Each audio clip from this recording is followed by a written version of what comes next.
Mano, nesse vídeo eu quero falar com vocês sobre o Remo e com esse acesso, né, os milhões chegando para a próxima temporada. Lembrando, o clube com certeza, né, vai fechar esse ano já com faturamento recorde em relação ao que foi também a temporada passada, justamente porque acredito eu que o Remo vai ter um faturamento muito alto, mas que também gastou muito nessa Série B do Campeonato Brasileiro. E assim como foi na temporada passada, teve um prejuízo. Isso não necessariamente é algo ruim, né? Desde que o clube esteja aumentando as suas receitas e que pode sim pagar essa dívida no médio prazo. Quantos milhões a gente pode imaginar num cenário agora de volta à Série A, né? 200, 300 milhões de reais, ainda mais em relação às cotas, né, de TV que vai saltar de hoje, o que o Remo teria direito numa Série B de 10, 11 milhões de reais no melhor dos mundos, né? Às vezes é 6, 5 milhões, para saltar para algo até 80 a 110 milhões de reais para a próxima temporada, principalmente se o clube permanecer, né? Porque tem aquele bônus também de permanecer na primeira divisão por posição final da tabela, que eu vou mostrar aqui todos os detalhes para vocês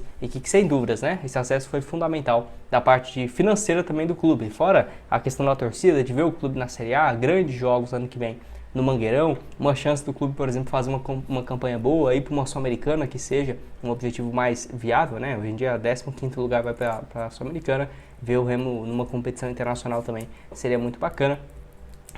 Eu vou mostrar aqui todos os detalhes para vocês. Só antes, aproveite aqui para deixar seu like, também se inscrever no nosso canal. Me chamo Gustavo, esse aqui é o canal Black Carto Foot. Bora chegar essa meta aqui, ó, de 70 mil inscritos, 71 mil, né, aqui no YouTube. Conto com a sua ajuda, com o seu like e com a sua inscrição. E bora aqui então para mais um vídeo. Bom, então eu vou deixar uma matéria aqui que eu acho interessante a gente ver o que foi no ano passado, né? Tá aqui, ó, Remo fecha 2024 com prejuízo de 13 milhões e dívidas elevadas, né? Então essa matéria foi publicada em setembro desse ano com base nos relatórios do ano passado. Então o Remo demorou um pouco para divulgar, mas então foi um valor próximo disso de 13 milhões totais de dívidas, tá? A receita eu até coloco um destaque porque foram 40 milhões de reais, isso aqui é bem alto, viu? Ainda mais na Série B, na Série C, né, do Campeonato Brasileiro, são números bem interessantes, porque na Série B, né, geralmente tem clubes que não faturam tudo isso. Para você ter uma noção, o rival, o Paysandu, ficou um valor parecido também com a permanência na Série B do Brasileirão, só para você ter uma ideia, né? Então foi um faturamento bem interessante. A questão foi mais as despesas, né, elevadas demais, tendo aí essa dívida total de 13 milhões de reais no ano, e o Remo somando então uma dívida de 28 milhões. Nossa, Gustavo, isso aqui é desesperador e tudo mais. Olha, é super tranquilo, principalmente se o Remo fizer, né, uma gestão um pouco mais tranquila nesses próximos anos e tudo mais, e com foco em reduzir essa dívida, né? Lembrando que o patrimônio líquido do clube está avaliado em 188 milhões, terrenos, estádio, enfim, quase 150 milhões de reais para 2025. Essa dívida de 28 milhões, acredito eu que o Remo não deva ter um lucro nessa atual temporada de Série B, tá? Mas isso, não, igual eu falei, não necessariamente é ruim. O Vitória mesmo fez isso. Ele teve um resultado muito positivo na Série C do Campeonato Brasileiro, primeiro ano com o Fábio Mota. Na Série B ele teve um prejuízo, né, para subir. E aí na Série A conseguiu equilibrar um pouco as contas e pagar, né, parte das dívidas que teve, por exemplo, na Série B do Campeonato Brasileiro, no primeiro ano de Série A. E aí no outro ano foi para a Sul-Americana e tudo mais. Eu acho que o Remo deve aumentar essa dívida, talvez em mais 12 milhões, chegando em 40 milhões de reais aqui. Mas para o ano que vem, tendo um potencial de faturar até 300 milhões numa temporada, dá para fazer sim uma campanha bem tranquila. Esse acesso aí que veio então na última rodada, eu particularmente estava bem receoso, né? Tanto que quando o Remo fez 3x1, 2x1, cara, eu já estava assistindo, era um jogo do Criciúma e do Cuiabá, para secar, né, o Criciúma de todas as formas. E aí, graças a Deus, deu tudo certo e conquistando esse acesso então. Eu vou deixar aqui outras questões, que é o seguinte: o faturamento médio de cada um dos clubes dessa última temporada, em relação também ao Ceará, que aqui a gente dá para ver um exemplo claro, a diferença de estar na Série A e da Série B na cota de transmissão, e como que fica também em relação à posição, né, quanto cada clube recebe em cada posição final do campeonato. Além do ranking também de patrocínios master, que na minha opinião pode ser que o Remo tenha um parceiro ainda mais forte, né, de bet, por exemplo, na camisa, que pode arrecadar talvez o que, 25 milhões só com patrocínio, quase basicamente mais do que metade, né, do que faturou na Série C. Então tá aqui, ó, alguns clubes que eu destaco aqui, por exemplo, vai ser Fortaleza, Bahia, Cuiabá, e o Vitória, que na Série B havia arrecadado, na Série A havia arrecadado 184 milhões de reais, e esse valor ainda não estava considerando um adiantamento, né, que o Vitória teve em relação a cotas. Então dá para imaginar um valor próximo mesmo de 200 milhões de reais para o ano que vem, que eram valores parecidos. Por exemplo, o Atlético Goianiense estava aqui na Série B, mas quando o clube estava na Série A, também passava dos 200 milhões de reais, mesmo não terminando em posições altas, né? É isso que eu digo. Então, o Cuiabá, por exemplo, que foi rebaixado 218 milhões, o Remo tem uma torcida muito maior do que o Cuiabá, então dá para imaginar, né, um direito de transmissão maior. E também em relação a sócio, bilheteria, que faz muita diferença. Então eu ficaria nessa casa de 200 a 250 milhões, uma projeção bem pé no chão.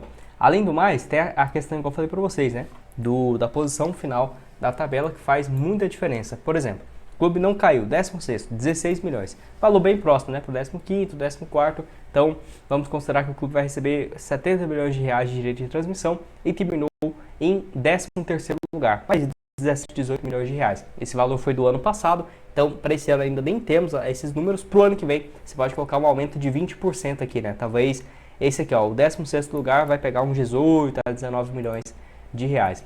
Ah não, o Remo foi lá, fez uma campanha muito boa.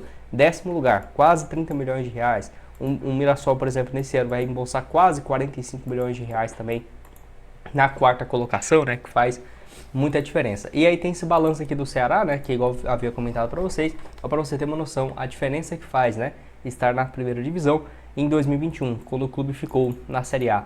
Se eu não estiver enganado, acho que foi em 11º lugar, né, 90 milhões de reais com direito de transmissão e a premiação também, né, do campeonato e tudo mais. Olha isso, 90 milhões. Em 2022 caiu, então não pegou aquele bônus, né, de permanecer na Série A, aqui, ó, pelo menos 20 milhões. Ainda assim, 65 milhões de reais de direito de transmissão, um valor super interessante. E a diferença na receita, ó, o Ceará na Série A tinha um faturamento médio, ó, 2022, 173 milhões, 2021, 159 milhões, sendo que 90 foram apenas os direitos de transmissão, né? E esses valores estão defasados, porque aumentou muito a receita da Libra, da Liga Forte União, por conta dessa venda, né, do direito de transmissão. Agora tá mais empresas competindo e tal. E o patrocínio Master, para você ter uma noção, o Ceará na Série A, com patrocínios em 2022, era 22 milhões de reais. Na Série B do ano passado foi um valor próximo, porque as bets, né, igualaram muito esse jogo. Aqui tem um ranking, né, dos clubes que mais faturam no Brasil. Eu não deixei aqui outros, mas, por exemplo, na Série A, tem alguns clubes, como por exemplo o Juventude, que é um valor próximo da casa dos 15 milhões de reais por mês. Eu acho que o Remo dá para conseguir pelo menos, no mínimo mesmo, um contrato fixo, metade do que é o top G8 aqui do Brasil, né? Por exemplo, Grêmio Internacional, 50 milhões. Eu acho que o Remo dá para conseguir 25 milhões de reais fixos, né? Mais ainda alguns bônus, então podendo chegar a 30, 32 milhões de reais, talvez até mais, tá, gente? Então, eu acho que essa questão das bets e o aumento também da receita vinda, né, do direito de transmissão, pode fazer com que o Remo passe tranquilamente desses 200, quem sabe chegando até 250 milhões de reais. Pode ter, por exemplo, uma campanha muito longe na Copa do Brasil e arrecadar alguns milhões? Pode sim. Pode ter, por exemplo, uma venda, né, de um jogador rendendo 10, 15, 30 milhões de reais a mais, né, uns 3, 4 atletas sendo negociados. Pode ser que aconteça, mas pegando aqui apenas uma perspectiva mais realista, né, de olho para essa próxima temporada, o que eu veria, né, para o Remo de forma geral? Essa questão da dívida, né? Esse ano 28 milhões de reais, deve ter tido algum prejuízo porque gastou muito mesmo na Série B, mas faz parte. Eu só não acho que o clube tem que subir e gastar todo esse valor, por exemplo, em folha salarial, em contratar medalhão. Aí vamos contratar, por exemplo, jogador já experiente saindo do Corinthians, um jogador que o Cruzeiro não quer, vai lá e traz. Eu não sou muito a favor de ter só medalhão no elenco e com salários absurdos, né? Eu acho que o clube tem sim ter uma folha salarial média ali, vamos colocar, pelo menos não ficando entre os quatro últimos de folha, né? Porque aí fica muito difícil de você fazer alguma coisa. Não é todo ano que vai surgir um Mirassol na Série A.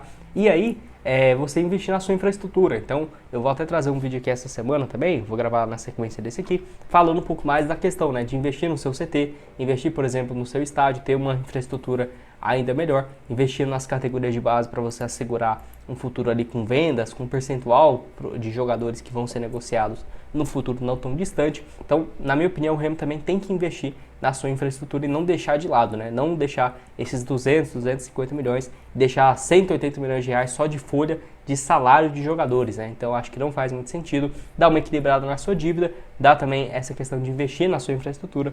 Pode deixar sua opinião aqui embaixo se você concorda comigo ou não. Eu vou deixar para vocês outras sugestões de conteúdos que já trouxemos aqui na tela final e nos vemos numa próxima. Valeu!